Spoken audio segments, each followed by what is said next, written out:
निभाता चल, सबको रिझाता चल,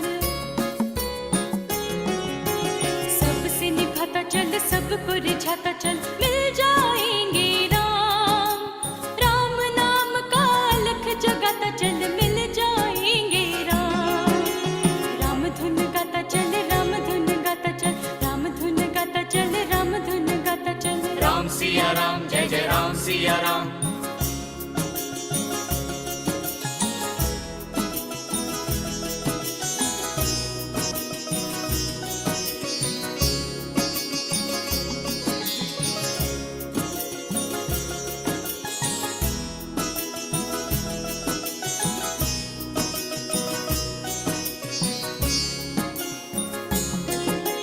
जो जीवन का सार समझ ले, जीवन उसका है। जर्रा निकाले जो माटी, सब कंचन उसका है। जर्रा निकाले जो माटी, सब कंचन उसका है। परतें हटाता चल, मन को सजाता चल, परतें हटाता चल, मन को सजाता चल, मिल जाएंगे राम। राम नाम का अलख जगाता चल, मिल जाएंगे राम। राम धुन गाता चल, राम धुन गाता चल, मिल जाएंगे राम। राम नाम का अलख जगाता चल, मिल जाएंगे राम। राम धुन गाता चल, राम धुन गाता चल, राम धुन गाता चल, राम धुन गाता चल, राम धुन गाता चल, राम धुन गाता चल। राम सिया राम, जय जय राम सिया राम। राम सिया राम, जय जय राम सिया राम। राम सिया राम, जय जय राम सिया राम। राम सिया राम, जय जय राम सिया राम। राम सिया राम, जय जय राम।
ॐ सहना भवतु, सहनौ भुनक्तु, सह वीर्यं करवावहै, तेजस्विनावधीतमस्तु मा विद्विषावहै। ॐ शान्ति शान्ति शान्तिः।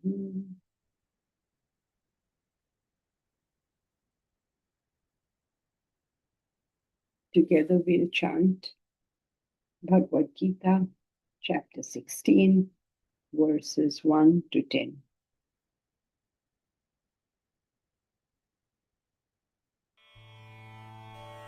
ॐ अथ षोडशोऽध्यायः।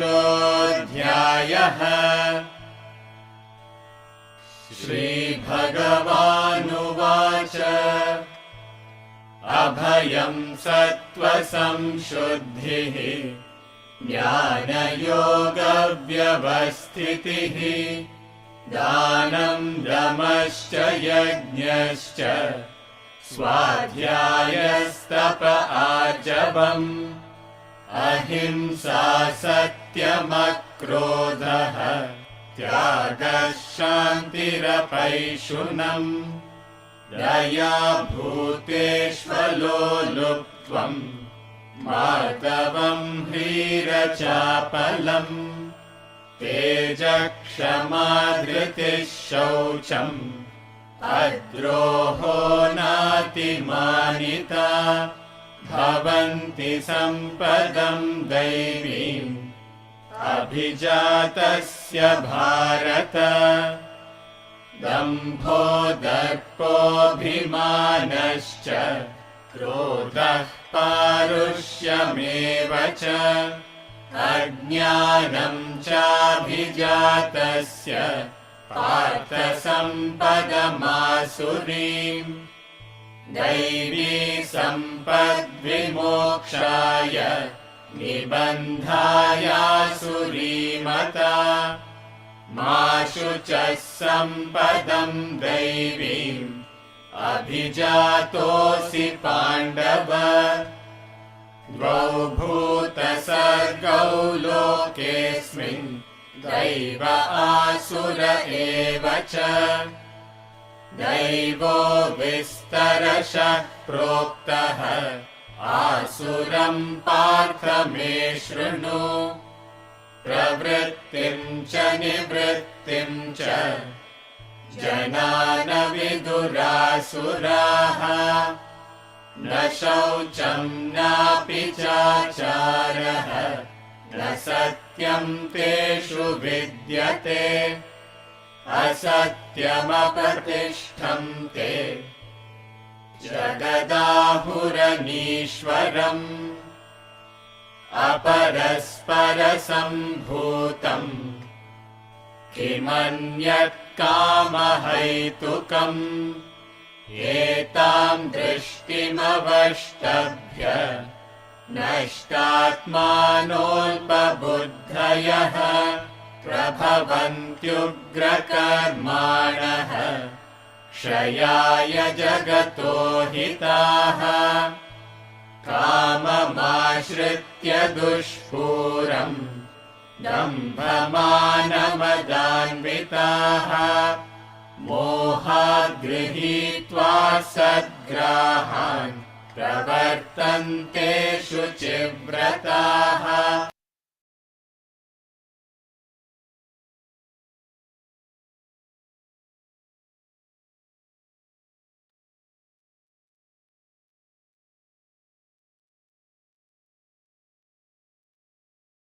The qualities of the divine, of God's people, of people who are good in life. So we've done verse 1. In verse 2, we had ahimsa, the intention not to hurt. It may so happen that you have to hurt. Maybe you have to shout at somebody, maybe you have to hate somebody, maybe you have to go to war. None of these become violation of ahimsa. But when the intent is to hurt, even if you speak a sweet word, even then it's violation of ahimsa. Satyam. Satya means doing what you're being able to execute, what according to you is right. Never mind what anyone else has to say. You must think that is the right thing for you to do. So you following your intellect is Satyam. In worldly matters, in everyday matters, you follow your gross intellect. In matters of morality and spirituality, you follow your subtle intellect. Akrodha. Krodha, anger, arises from an interrupted desire. So whenever you have an interrupted desire, you have to identify. What is it? What is it that I want that I'm not getting, so I am getting so angry? Attend to that. Don't say he behaves so badly and she behaves so badly. You have to understand that you must be the master of your life. You cannot be triggered by people. You want to shout, please shout. Nobody's stopping. You want to be sweet, please be sweet. Nobody's stopping. But you're doing this not because you're triggered from outside, but because you believe it's the right thing to do. Now, when you say akrodha, means you are not triggered from outside. You're not behaving like that because somebody has poked you. You will, I believe everybody in this class will become very successful in life. And when you do become very successful in life, remember suppose you're a star, suppose you're a film star. Okay, some journalist asks you some stupid question. He invades your private space, he asks you an irritating question, he asks you a question he should not have asked you, and you get really angry and you punch the guy. What will happen? Will the newspaper say that he was so bad, he asked you such a bad question? Is that what will happen? They will say, see, this person lost his cool. So while you are being prepared for higher success in life, you also have to be prepared simultaneously that when the success comes, people cannot force you to say things which are not in your interest. It could be anything. People can, or trigger you into telling something which you ought not to have told. So akrodha is not simply, oh, I am such a patient person, I don't get angry. It's not just childishness. It is an actual important way of conducting yourself and becomes more and more important when you take on more and more responsible roles. Like imagine, suppose Sundar Pichai says something, it'll be there in the papers next day. There'll be memes formed on it. Some fellow, some CEO goes to some concert with some woman that he's not married to. Whole world knows about it. But what have we got to do, yaar? Tum log karo jo karna hai between him, his wife, and his girlfriend. They'll sort it out. No, the whole world is involved. And around the globe, what is going on? But that is what will happen. So akrodha is not merely, oh, you shouldn't get angry. It's very bad to get angry. It is that when you got into more and more responsible positions, it could even be a position of a parent. When you're a parent, you're in a responsible position. Things that you do and don't do are affecting the next generation. So, any responsible position, you have to be very, very careful that nobody can trigger you from outside. And since you're all associated with Vedanta, the moment you get irritated, everybody will say, is that what your Vedanta teaches you? Moment you get like I'm living such a Vedantic life. Every moment of my life is Vedanta. Anything that happens is only because Vedanta has told me to do it this way. It is strange, but that is how it is. That is public perception. All the time, what you wear, what you eat, what you drink, everything becomes what Vedanta taught you. So Swamiji used to tell us, you have to be very careful how you conduct yourself because you are representing Vedanta, whether you like it or not. Okay, but I don't teach Vedanta. I've got nothing to do with it. You are representing it, whether you care, whether you know it or not.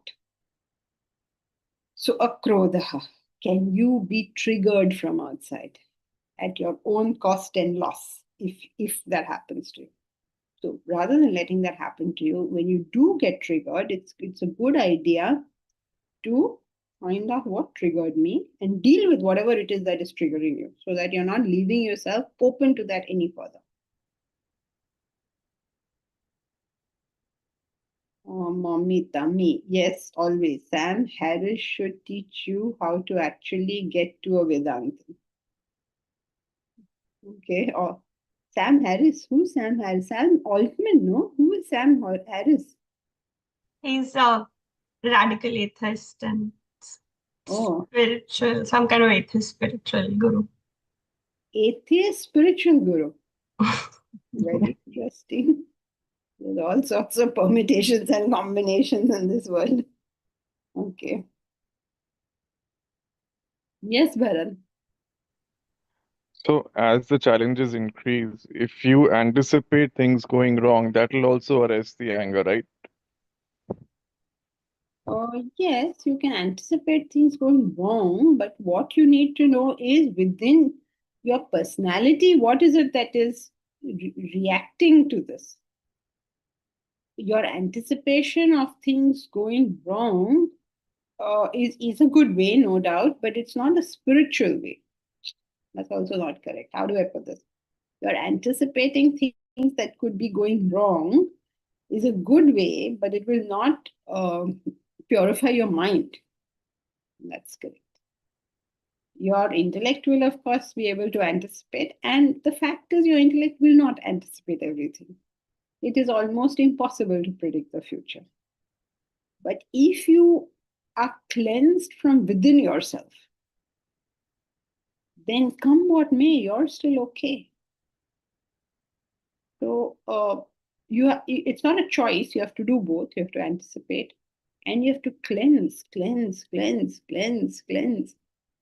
Don't keep all these stupid lurking desires inside, that lurking attachment inside, because you'll be triggered. So yes, your method will work, Bharat, but it's not a complete method. You have to do this other bit also. And when we talk of absence of anger, we talk about the cleansing, because anger arises because of the desire. So therefore, we talk more about that. Okay. So combination of both will be ideal. Yes. Otherwise, Thank you you. will end up becoming like a Ravana. I'm developing my intellect. I'm developing my skill. Normally, when people speak about developing the intellect, they're talking about developing a skill. They're not using intellect in the full sense of the Vedanta. So look at Ravana. What a skill he has developed. He can handle anything. He fought Kubera, he fought Indra, he even went and tried his stunt with Shiva. Okay, so, but what? Destroyed himself. So then, the next one, akrodha, tyaga. Some people indulge, some people frustrate. So, should you go on an international vacation? Omkar, should you go on an international vacation? Difficult question. What? I mean, the answer. How can I answer this question, Jansi? Okay, fine. Okay, Bharat with or without wife? He wants to add something to this. So you may say, how will you decide? The question is correct. You're right. You can't answer this question. But the question is really, how will you decide? Should I go on an international vacation? How will you decide this? Based on your goal. Okay, based on your goal is very good. But in life, there are some things that may not influence your goal totally. You're right, of course. But going on an international vacation, you're just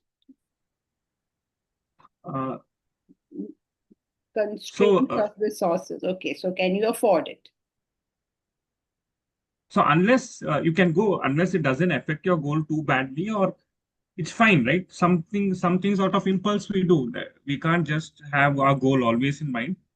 It can be done.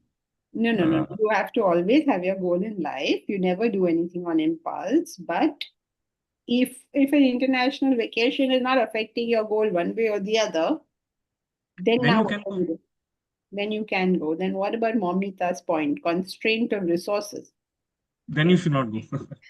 Like that, you can't keep changing your mind each time. So you have to decide, how will you decide? Should I go on an international vacation? Should I? I mean, international could be Nepal also, I guess. So, Momita, it may be possible that you don't have a constraint of resources. Or you can go Sri Lanka. Sri Lanka is a good international destination. You know why? International is beyond Indian borders. You know why Sri Lanka is a good destination to go?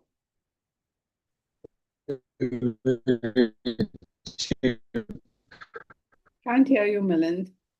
Exchange rate. Exchange rate. Very good. Ma'am, Is there 2 rupees? So you Very get cheap, the cheap, coverage. very cheap. Yeah, I mean, keep you, I don't know, but 1 rupee becomes 2 rupees there. So that helps matters. If you go to the Nepal US, also, 1 rupee becomes 80 rupees. Nepal also same thing. What? Nepal also same thing. Nepal also say, well, in Nepal, we can use Indian rupee, I thought. Yes, yes.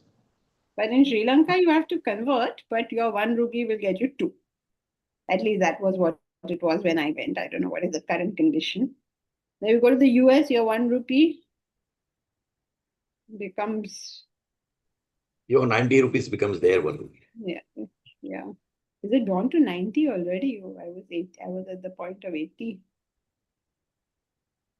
Hariom, ma'am, I have this. If it is a very core desire that you have to go, then you can. But if I don't wake up in the morning saying that I have to go on an international vacation, so if it is core, you will be there, right? So let us see what Tyaga means over here. Tyaga means that you have no desire to go. That is what Tyaga means. Ashya, if one has a desire and it has no negative impact, then one should go. Okay. Tyaga means you don't have a desire. You don't want to. I mean, you have no desire to go. This is what Tyag means. Now, when you say I have no desire to go, this is where a problem arises because everybody who has not experienced something doesn't want it. If you have never seen the US, you know what is there in US? Big deal. If you've never seen Cambodia, you say, no, what is there? You've never seen Dubai, you say, so why should I go? Mera Bharat Mahan. All this nonsense we talk when We're ignorant. when we're ignorant. So when we're ignorant, also we have no desire. And we say, oh, I'm such a big tyagi, I don't want to go anywhere. I'm only being tamasic. Then I learn about those things, whatever those things are, whether it is of driving a fancy car or going on an international vacation or whatever it is that attracts me. I learn about it and now I want it. In neither of these two conditions is there tyaga. In the first case, you don't know what it is, you don't want it, you frustrate yourself. You just live a constricted, restricted life. In the second case, you know what it is, you're attracted towards it, and you want it. Okay, one is tamas, one is rajas. Both of these conditions do not come under tyag. Then what is tyag? Tyag is you don't want it. But you can see that maybe there's some good reason to do it. Maybe you've been working very hard and your body requires some kind of rest. Okay, that's a possibility. Or your body also doesn't require rest, but your family would love to go. So therefore, you're going. Or you feel, this will be an educational experience for me. For instance, somebody who's living overseas and wants to come to India to learn Vedanta, for instance. So they think about it as an education experience.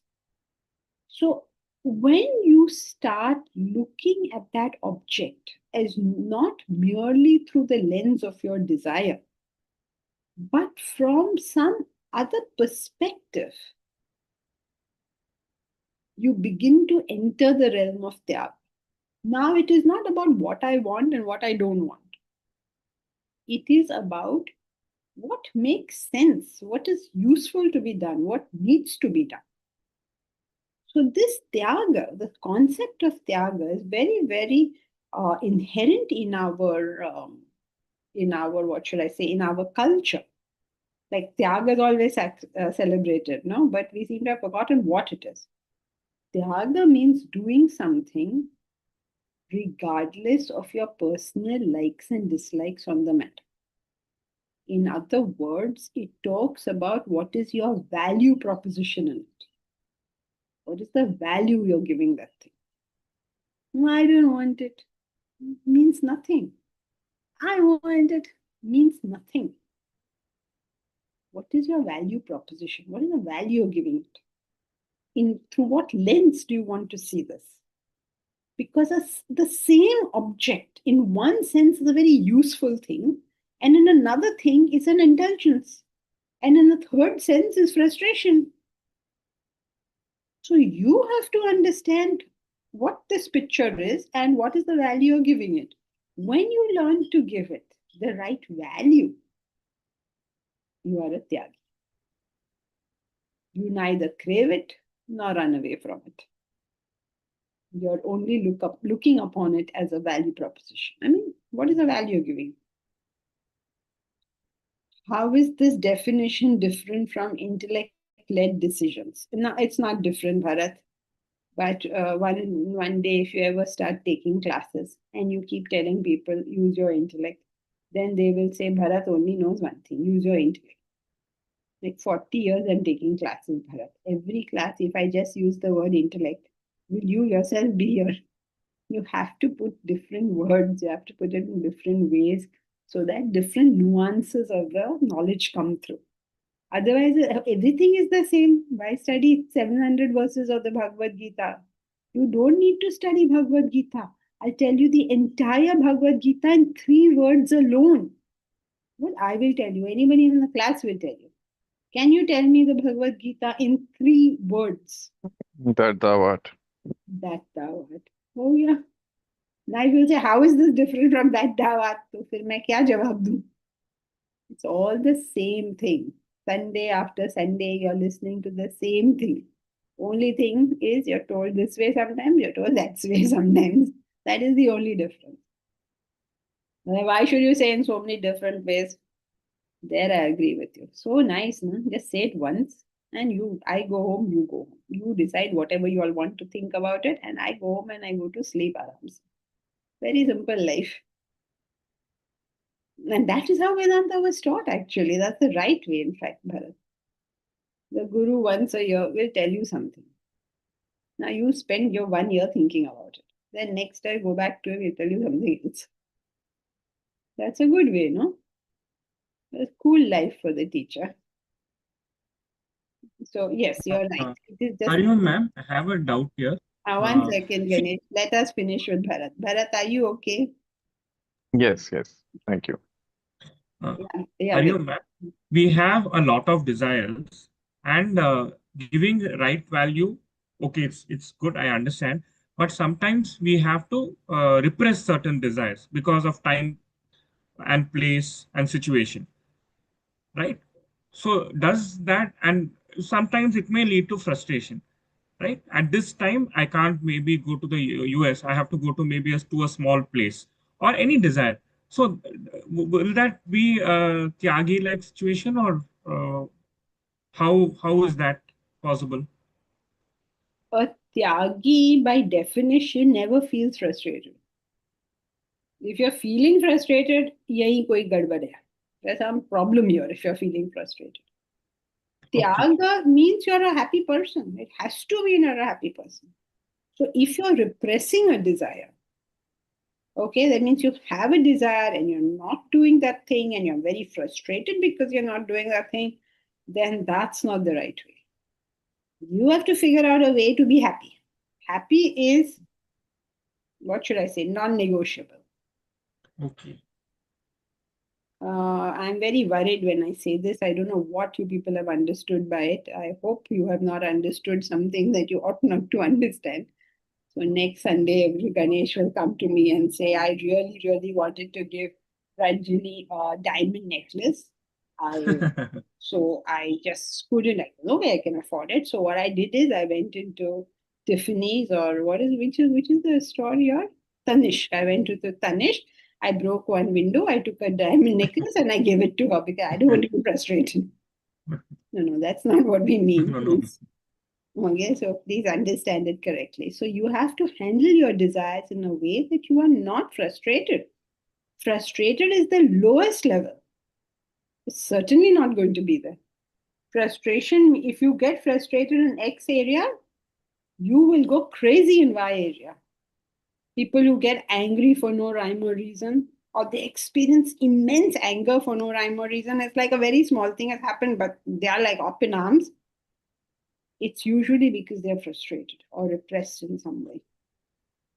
Most of our desires are pretty much innocent things. Who has some horrible desire? You wouldn't be coming to class if you had some horrible desire. That's simple, innocent things. Manage them, na? Don't go against them so much. Momita says, oh, I really wanted to have a banoffee, but I'm not going to have a banoffee. And then she makes herself miserable over it. What will we tell her? Hey, Baba, please have your banoffee. Do not worry about it. Right? They're all small, petty things and no big deal. Yes, Sahu, are you trying to tell me that there is some big deal desire which... So I just said frustration. No, sorry. 1 second. Ganesh, what were you So saying? frustration is the lowest form, and it is happiness is non-negotiable. That is okay. Absolutely. But Thank you, ma'am. but please understand it in the right context. Yes. That much Vedanta I know. I hope you and everybody else gets it in the right context. Nahin to pata nahi, next time I'll get, even from YouTube, I'll get some question. I followed your advice and then now I'm in jail.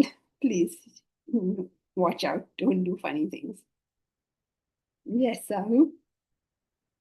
Usually they say, we were told in some other chapter, Tyaga is actually relinquishment of the fruits of action, whereas here it's taken in another, it has another meaning. So Yes, correct. In chapter 18, you will be told that Tyaga is relinquishment of the fruit of action and sannyas is absence of desire.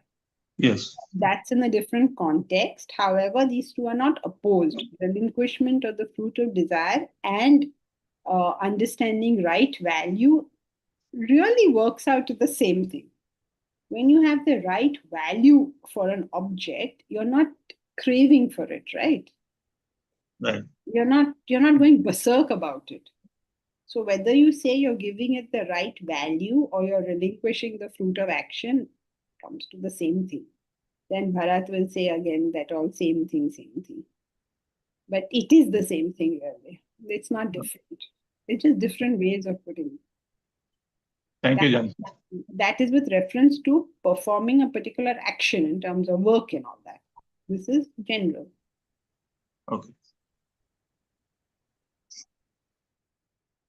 Okay, so Tyaga means that you have not suppressed yourself, means that you have not indulged. You have poised yourself in the transaction with an object by having your vision, your perception, your value proposition of that clear. So you're neither too much nor too little. You're in the middle. Shanti. What is Shanti? The whole world is in search of Shanti. What is Shanti? The easiest, the simplest, the most natural way to be peaceful is to be focused on your ideal. Keep your eye on the goal. Keep your eye on the self. Keep your eye on self-realization. If not self-realization, then whatever your ideal in life is. And experience peace in all times and always. You know something, when you are working for a higher ideal in life, multiple things are going on in your life, right? Nobody's life only one thing is going on. किसी की शादी हो रही है, किसी का funeral हो रहा है. So many things are going on, right? But when your focus is entirely on the ideal, and that's all you're really interested in.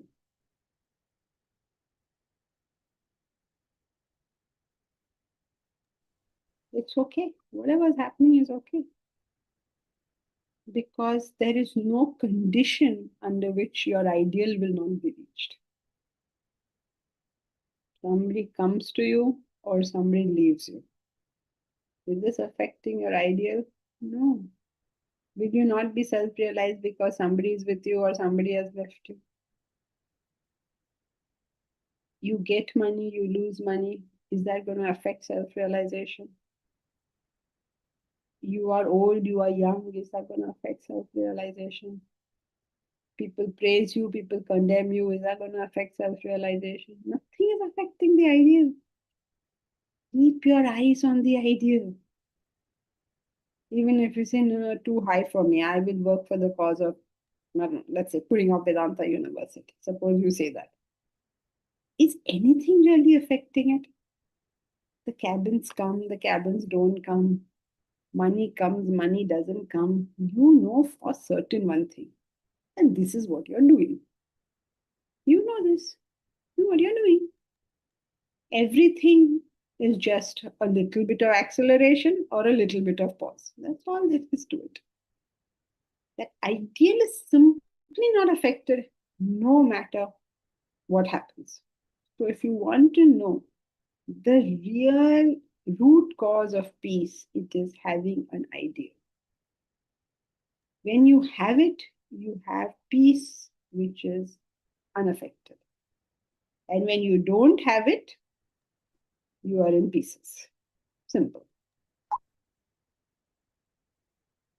Rajeshwari, you're muting and unmuting yourself. Do you want to say something?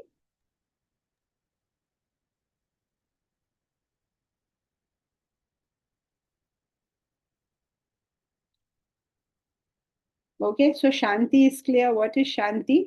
What is Shanti? Having an idea. Having an idea. Very good. Then Apaishunam. To not ever think or speak bad about others. No criticizing, no gossiping. An outburst. Just say whatever comes to your mind. All the negative things that come to your mind, you just let loose and you say them.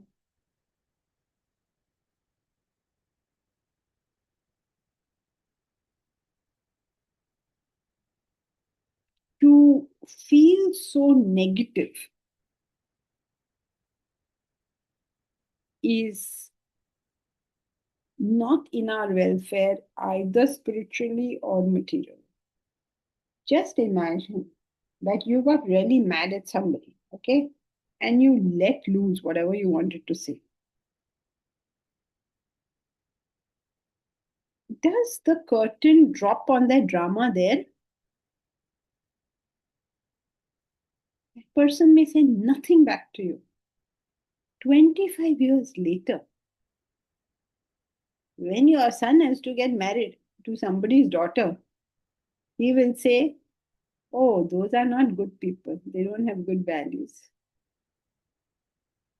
Was it worth it? You're breaking a good relationship because of this loose talk people have. We are just not careful what we say to anybody.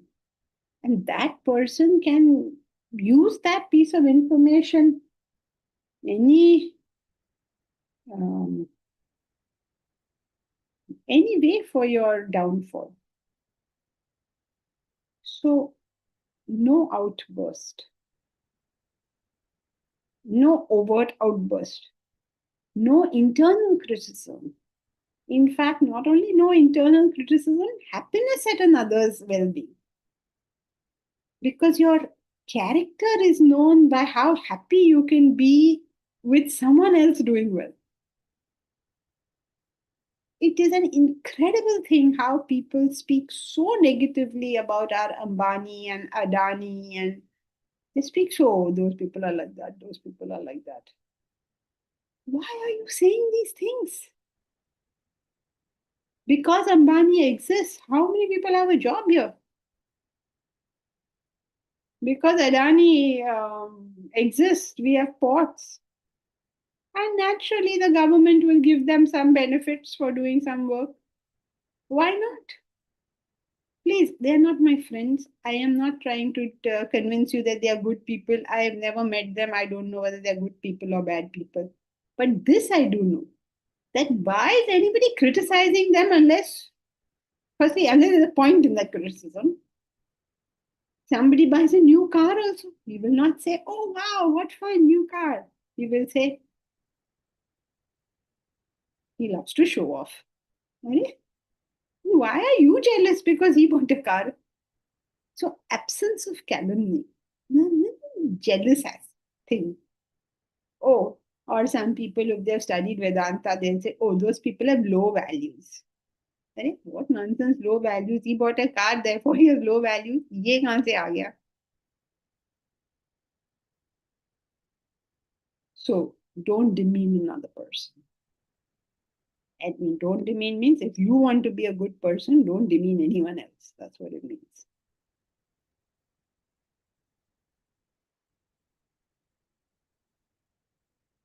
Even while we do karma yoga, we may do that. In our minds, we may not say it. Oh, that person is not so efficient. That person is not so this. That person is not so that. Watch out. Daya bhuteshu. Compassion for beings. What is compassion? This is just the opposite. You always feel good for others. No calumny means don't say negative, don't feel negative, don't think negative. And daya bhuteshu is just the opposite. Compassion for all beings. Sada sarveshu anugraha buddhi. Sada sarveshu anugraha buddhi. The always towards everybody, you only feel kindness, compassion. Whenever you can help, you help. If you can't help, well, at least you can feel, right? What's to stop you from feeling for the other person? Yes, Mamita? Very often, I catch myself thinking something negative about another person. And then how do I proceed from there? Like, Exactly what you do. You caught yourself, then you get on to the next job. That's it. So you're on the right track. Nothing else is to be done. Oh, I'm thinking a negative thought. Okay, chalo, what am I supposed to do now? Whatever you're doing is the right thing. Catch yourself. Don't let that ball go down further. that's it. No need to get into why did this come up or analysis. No, because the more you think of it, the more that thing will start, more and more, no, but I am right. Mind argues, no? But he is bad. Why can't I say he's bad? This any way to be able to carry on. Or I am bad to be thinking like this. Yes. Mind loves to take off on something or the other. So catch it and get on to whatever you need to do. Okay. Jankaji, regarding this, I mean, somebody has wronged me. Now, the negative emotions isn't helping it, but what is the actual way of going about it after that? Like, how do I interact with that person or? But why should you interact with that person? Is there some reason? Somebody has harmed you. First, you have to stop and see what kind of idiotic thing did I do. I went to the circus, I went to the zoo, and I was trying to pet the tiger. The tiger ate my hand. Now I'm saying, this tiger has harmed me. What should I do? Well, learn not to pet tigers. So why would you go back and repeat that? Why would you repeat that interaction? It depends. Suppose, say, I was at home. I was not at home, and some robbers came and stole everything. Then I have to learn, what am I supposed to do? Put on cameras, lock the house before I go. I have to control my action, right? I can't say, what do I do about them? Can't do anything now. The police have to do. So you have to see what the situation is. Suppose it's a friend of yours who was just rude to you. Then you have to decide, is this person by nature rude? Suppose the answer is no. Then you have to see what happened that day that he was rude. Suppose the answer is yes. Then you have to check, does he have other redeeming qualities? Why is he my friend? So either he has other good qualities or he doesn't. If he doesn't, you should reduce interaction. Why are you with people who don't know how to speak? But if he has other good qualities because of which you are friends with him, then you have to say, okay, there is a rose, it has a thorn. That's the way the cookie crumbles. So it depends on the situation. But in all cases, you have to correct what the incorrect ways we are dealing.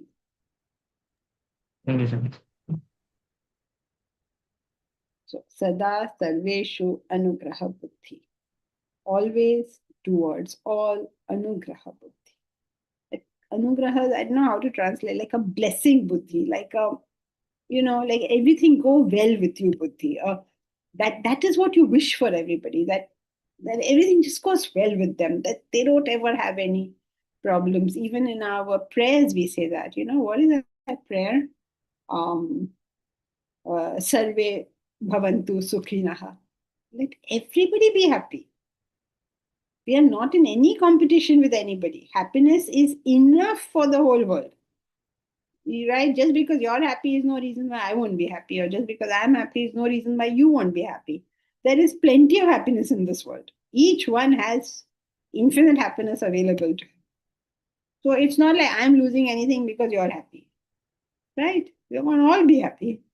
So always wishing that like everybody just does very well. And that's one of the reasons why we want Vedanta University to come up. One of the reasons why we want people to know Vedanta. Just be happy, yeah. Why would you not be happy? So each person just enjoying their lives, being just delighted with their lives is what should be the situation. And that anugraha buddhi, that wishing the welfare of the world, wishing that everything is great for everybody, that is daya bhutesha. Alo luptvam. Alo luptvam means there's no अच्छा इसके पास है तो मेरे पास भी होना चाहिए. Lack of covetousness. Can you appreciate what another person has without wanting it also? That's a sign of maturity. That you can simply appreciate. That's it, full stop. Every appreciation doesn't mean you have to go grab it. Yeah, this is looking good, I must have it. That is looking good, I must have it. That is looking good, full stop. Can you not do that? Do window shopping in life. You can go window shopping when you're sitting in your car and you're driving past. If you ever come to Santa Cruz, the roads are lined not with trees but with shops.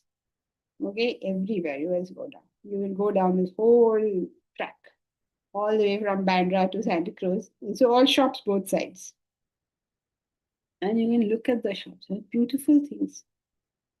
That day, Jayashree and I were going. She told me that they were all yellow that day because apparently that was the yellow day of the Sera. So she told me this is all yellow because it is the yellow day of Navratri. So beautiful, all the stores, lovely clothes they had put. Up to saying lovely, beautiful clothes, no problem. When you start saying, I want those clothes, that's when the problem starts.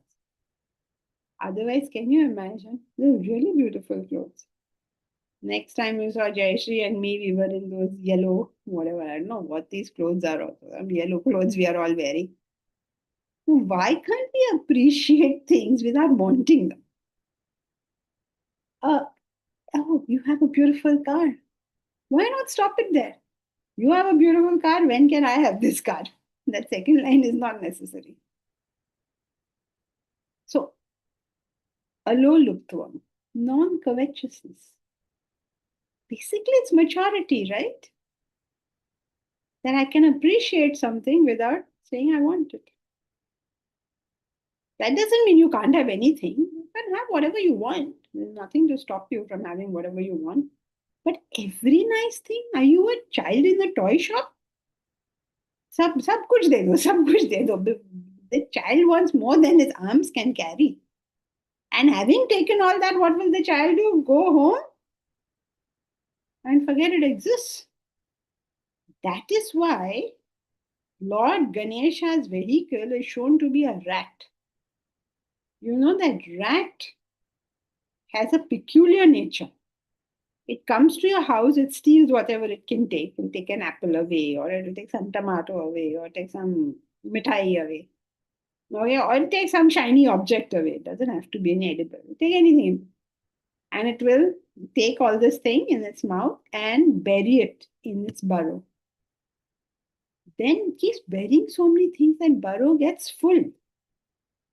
And after the burrow gets full, what does the rat do?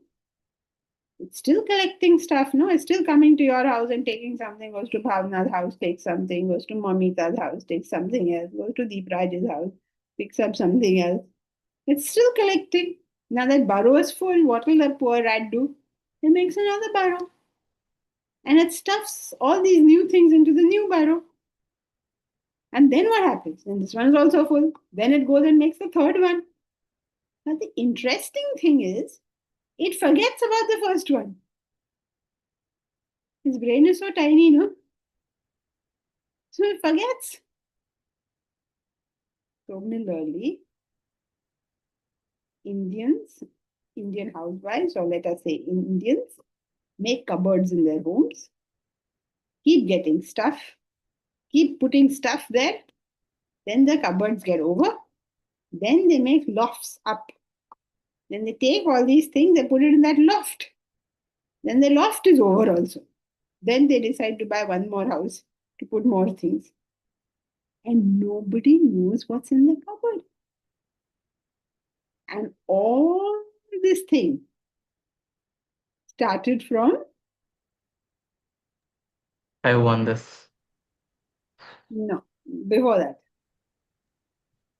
This looks nice. I should have it. Yes. Instead of saying this looks nice, full stop, it says this looks nice, mujhe bhi do. Ye bhi do, ye bhi do, ye bhi do. That is why, Indians, they go to restaurants and they order everything in sight, and then they can't eat it because their stomach will burst if they eat so much. Then what do? We parcel it. Ghar bhi le jao. Khate raho, khate raho. So, aloluptvam. This is great. It's fantastic. I love it. Full stop. Don't take the next step. If you take the next step, the problem starts. So, aloluptvam means non-covetousness. You can't, every time you pass a bank, you say, oh, wow, how much money must be there, no? Pagal hai kya? It's not your money, don't look at it. Non-covetous. Narendra Singh Nedgi. Does alertness require right value? Maybe you should say right value requires alertness. To be able to give it the right value, you have to be alert, no? Otherwise, your mind will take off. So suppose some situation, no? If you give no value to any situation, you become indifferent. And if you have excess value, you get excited. In neither of case, your mind is not alert. So until we have the right value, we cannot be even alert to the situation. For example, I just give an example of I'm sitting in a car as a passenger. People are talking, I don't give any value to their talks. What they are talking are rubbish. So what happens is I'm not paying any attention. I'm likely to fall to sleep. And if I give excess value to what they talk, then I get excited about and jumping into those things. So neither of them is helping me to be alert to the situation and to keep myself alive. So even to be alive, should we not have a right values, decide every time right values?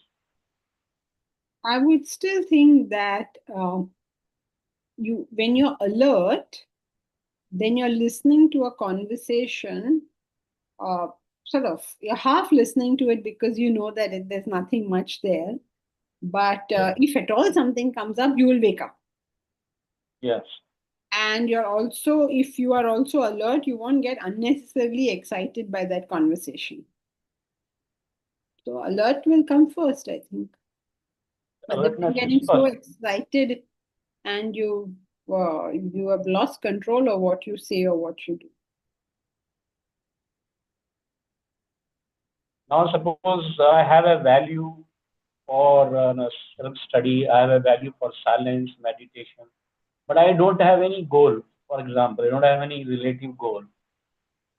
Will I have the right values to the things that I do in my life? Because I value service orientation. I do value. I must be normally service oriented. But there is no sort of a relative goal, as you used to say that you must have a goal. I don't have a goal, for example, but I value these things. I value, okay, silence, 1 hour I get into silence, or sometime in bhajan, sometime studies, valuing philosophical studies, I value them. but not having a sort of a relative goal, then what happens to the values, right value? So these are not what we call values. These are what we call likes and dislikes. When you value something, that means you understand its value with reference to what is it you're trying to achieve. Otherwise, it's just something I like. I like silence, or I like bhajans, or I like class, or I like serving. In the case that you're saying, there's no goal but good actions. Suppose These good actions are likes and dislikes. if I say if I like moksha, I like salvation, will it be fall into still in like or not fall into the absolute goal? Likes. It's actually a very valid point which you're raising. Every morning I'm doing meditation. Every time I'm doing meditation, and but not having any related goal to achieve. But let's say I value it. I value it to my desire. Likes, all likes. Most people, if they come to this class without a clear goal, why are they coming here? Because they like it. When will they stop? When they don't like it. Values is very different. Now, so many years, still we are having the same likes and dislikes. Yes. So now following this for Absolutely. few years. See, the thing is, most people think values is something like just being good, doing good work, listening to good things. This is all good values in life. Being polite, bending down to elders, keeping things clean, being punctual. That's how they use the term values. It may be from the reference point of view of diluting your ego. No, we could just. No, wait, listen. No, don't go here. Don't bring in another concept. Fix on this, and then we can think about the others. Most people think that these good things are values. इस बच्चे में संस्कार है means what? बच्चों elders को झुक के नमस्कार करता है. He doesn't raise his voice. He helps people. So what we think are values. And I'm not against it. Of course, they are good values. But that's not the way we are using it here. As far as we are concerned, all this is still your likes and dislikes. As long as you don't have a goal, everything you do is likes and dislikes. Because only a goal can give you a discrimination to tell you whether this is worthy of being done or not. That's the whole point of the Bhagavad Gita. It begins like that. Senayor rubhayor madhye. Senayor rubhayor madhye means senayoho, two senas. Senayor ubhayaha. Ubhaya means two. Senayor ubhayaha senayoho madhye. Between the two armies. I'm making it prose. So between the two armies. What are the two armies? The good, which are the Pandavas. They're always what we call good values. And the Kauravas, which is all bad values, lower values. But if you want to live the life of the Bhagavad Gita, then Senayor Rubhayor Madhye, this is where the knowledge will be given. Between the two armies, where you're not driven by good desires and you're not driven by bad desires, you're driven by the intellect. And if you have to be driven by the intellect, you have to have a goal. Otherwise, how will you do it? Momita. So value indicates goal. It all depends on how you're using the term. Like in normal English, like how Narendra Singh Negi says, bacha sanskari hai, you say, na? So you're saying he's got good values, he's a good person. But from Vedanta standpoint, all this is just likes and dislikes. I happen to like all these good things. Or in a more technical way, these are the passive good. They like to do good things and they do it. And sometimes they get into trouble because they do these things. So does value indicate a goal? Depends on how you're using the term value. If you're using it in the sense of good desires, then no goal is important. That's establishing oneself to oneself, that is the real self, or being without any notions. Is it considered also a value or not considered a goal? No, nobody other than you can say what is a goal. If that is somebody's goal, then that is his goal. Now, who else to say whether it is a goal or not? Whatever your goal is to rob a bank also.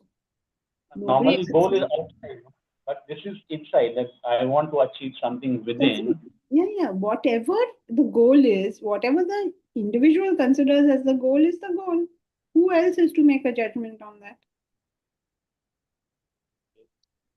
But if you don't have a goal and a fixed target to reach one way or the other, you're forced to function on likes and dislikes.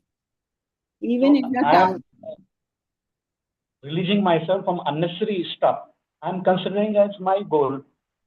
nobody is Is that commenting your- on your goal. Please focus and listen. Whatever Because it you is call your goal is your goal.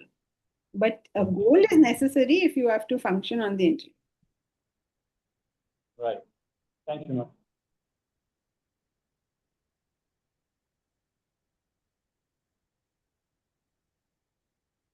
Okay, so where were we now? We were at Aloluptvam, right? So we will continue next time on covetousness, not wanting what somebody else has. We'll continue next time. Now, as I every Sunday tell you what is the situation. The situation, as usual, I don't know good or bad. Oh, this is our laundry room, by the way, being made. So our situation, I cannot tell you whether it's good or bad. The cabin was to come yesterday. It hasn't come. Wait, Omkar, let me at least give the news, then you show pictures. So the cabin didn't come. Now, am I giving you good news or bad news? What would you say? Good news. Good news, okay. Good news, okay. You people, please change your definition of good news, because if we don't have the cabin soon, remember the cabin takes a minimum of 45 days. So the cabin has to come, then we have to approve, then we have to order the next lot. In January, the course has to start. So we have to make our dates come out correct. So the cabin didn't come. Now I'm trying to get a new date from that chappie. I spoke to our PMC. He has promised me that he will get a date. So that's where we are with reference to the cabins. And also we haven't raised any funds. So everybody is to get on the job now and start doing something, anything. Anyone you know, catch hold of that person and say, you have to give. Whatever you can give, you give. Whatever. At least we'll move this thing forward. Now Omkar, we can show the pictures.